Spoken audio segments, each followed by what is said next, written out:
Kenny One says, Kenny One Life says, hey, Pastor Mike. Actually, you wrote Paster Mike, which I like even better. Hey, Paster Mike. Thank you for everything you've done. Because of you, I've been thinking more biblically. What are your thoughts on the Shroud of Turin? Oh, well, first off, Kenny, I'm super glad to hear that. Makes my day. Makes my day.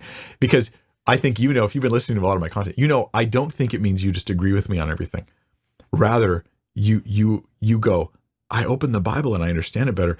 I get asked questions or I ask myself questions and I start thinking of scriptures in context that are giving me answers to my questions. And that is priceless. So what are my thoughts on the Shroud of Turin? My jury is out. My jury is out. The Shroud of Turin is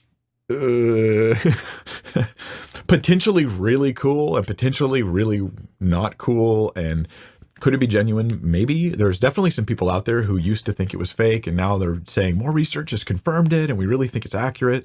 They did a test on a piece of the Shroud of Turin and that proved that it came later, that it was definitely later and it didn't come from the time of Christ, whether it was from Christ or not. It didn't even come from the time of Christ, it came much later. But then other people said, no, the shroud had been damaged in the past and the section you tested had been reconstructed. As I recall, this is the details. And so what we need to do is do another test from another section. And then they haven't been able to do that yet because people aren't allowing them to. There's others who say we can't reproduce the shroud by any human means available to us. And maybe that's true, or maybe you just haven't thought of the means yet. Others say, well, no, the shroud, there's all these different pieces of evidence that would support it. I guess here's the thing. I don't need the Shroud of Turin to be evidence for anything to me. I feel like there's a great, strong evidence for the resurrection of Christ, for the existence of God, and for the inspiration of Scripture, such that I don't, the Shroud of Turin just becomes oh, here's another piece in the puzzle I could throw out there. But because I have these unanswered questions, I won't use it. I don't want to use an apologetic argument that is on uncertain or shaky ground, because the thing I'm trying to get people to believe is not uncertain or shaky. So I don't want to use an argument that could perhaps backfire later on when more studies are done, and it turns out to be shaky. There's my thoughts on it. So at least for now, it's on the back burner.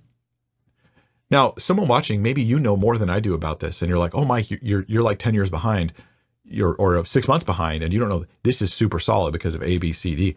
I don't know that yet. That's why I don't use it yet. And if that becomes the case, I'll use it fine.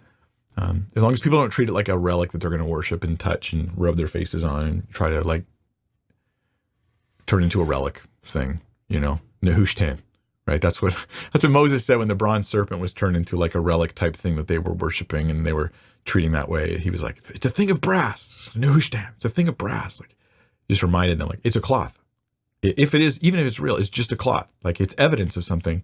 It's amazing, but it's not superpowers.